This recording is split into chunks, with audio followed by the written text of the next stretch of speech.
मतदारांनो नमस्कार. मंत्र्याच्या शिक्षणाबद्दल ओरडून सांगणारी एक सामाजिक कार्यकर्ती अंजली दमानियाताईचा वारंवार व्हिडिओ ऐकल्यावर ती जेव्हा यांच्या शिक्षणावर अर्थमंत्र्याला अर्थकारण करतं का किंवा गुंडांना लायसन देतात ह्या सगळ्या गोष्टीचा परामर्श घेतला असता की मतदारांना का आव्हान नाही करत. ती मतदारांना आव्हान करत नाही, आम्ही मात्र मतदारांनाच आव्हान करतो. या सगळ्याचा उपाय तुमच्याच हातात आहे. मतदाराच्या हातातला उपाय आहे आणि मतदारांनी तो बजावलाच पाहिजे. कारण मतदार हा या मंत्री खासदार आमदार यांच्यापेक्षा सुज्ञ आहे, क्वालिफाईड आहे, इंटेलिजंट आहे, सुशिक्षित आहे, इमानदार आहे, देशभक्त आहे. मग तुम्ही या लोकांना तिथं जाऊनच का दिलं? आता त्यांची टीका करून उपयोग नाही. तुम्ही आधी सावध व्हा. तुमच्या मताची चोरी होते आणि तुमच्या मताची चोरी करून या अडाणी अल्पशिक्षित लोकांना मतदान करण्यास भाग पाडले जातं. त्यामुळे तुम्ही सावध होणं गरजेचं आहे. मतदारांनी जर सर्व अधिकार हातात घेतले ना तर संपूर्ण ह्या देशातलं राजकारण स्वच्छ होईल. कोणीच भ्रष्टाचारी सत्तेत जाणार नाही, कोणीच वंशवादी सत्तेत जाणार नाही, कोणीच गुंडा सत्तेत जाणार नाही.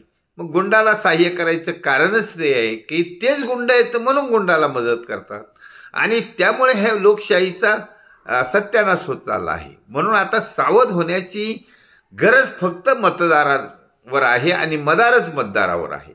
मतदारांनीच याचा सिरियस घेतलं पाहिजे. कारण अशा गुंडांना मतदान केल्यामुळं आपणच पारतंत्र्यात चाललो आहोत असं होतंय.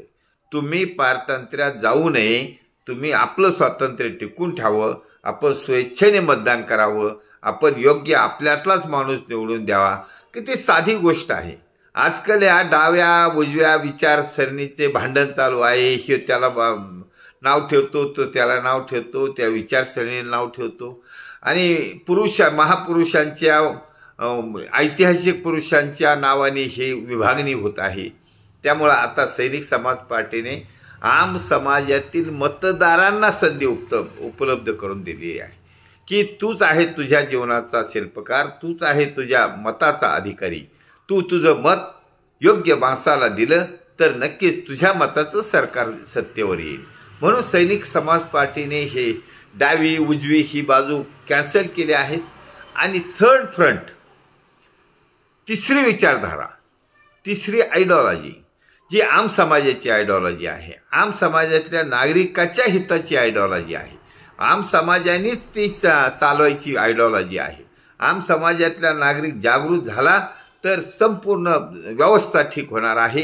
कोणी कोणाला नाव ठेवणार नाही. त्यांची शर्यत चालू आहे, मी मोठा की तू मोठा, सनातन मोठा का आंबेडकरवादी मोठे.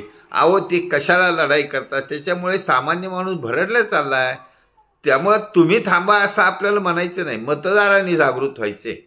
मतदार जागृत झाला तर हे सर्व काही होऊन जाईल आणि त्याच्यासाठी सैनिक समाज पार्टी मतदारांना आवाहन करत आहे. मतदार तुम्हाला आधार सैनिक समाज पार्टीचा आहे. सैनिक समाज पार्टी ही प्रचलित असणाऱ्या निवडणूक पद्धतीला फाटा देणार आहे. कारण अल्प खर्चात निवडून येण्याची संधी उपलब्ध करून दिली आहे. आणि कोणत्या घटनेत लिहिलं आहे, कोणत्या कायद्यात लिहिलं आहे की पैशावालाच निवडून यावं, साखर कारखानदारच निवडून द्यावं? अहो त्यांनी तुमच्या मताची चोरी पैशाच्या रूपाने करत चालली आहे. तुम्ही सावध झालात तर काहीच गरज नाही. पैशावाला कधीच पैसे मेल्यावर वर घेऊन जात नाही किंवा तुम्हाला वाटतो म्हणजे काय तो फार सुखी जगतो असं नाही. म्हणून सैनिक समाज पार्टीने ह्या मतदारांना आव्हान केलं आहे की तुम्ही स्वतः जागृत व्हा. कोणाला नाव ठेवायची गरज नाही, कोणाच्या वाटं जायची गरज नाही, कोणाला शिव्या घालायची गरज नाही. फक्त त्यांना सत्तेवरून पाय उतार करायचा आहे आणि त्यांना पुन्हा सत्तेत जाऊ द्यायचं नाही.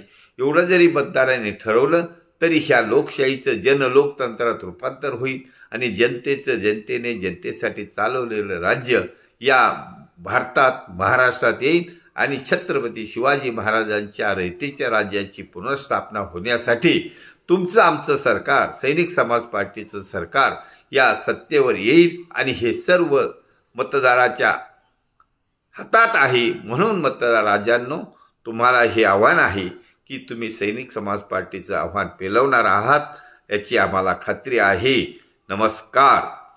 भारत वर्ष की जय. छत्रपती शिवाजी महाराज की जय. सैनिक समाज पार्टीचा विजय असो.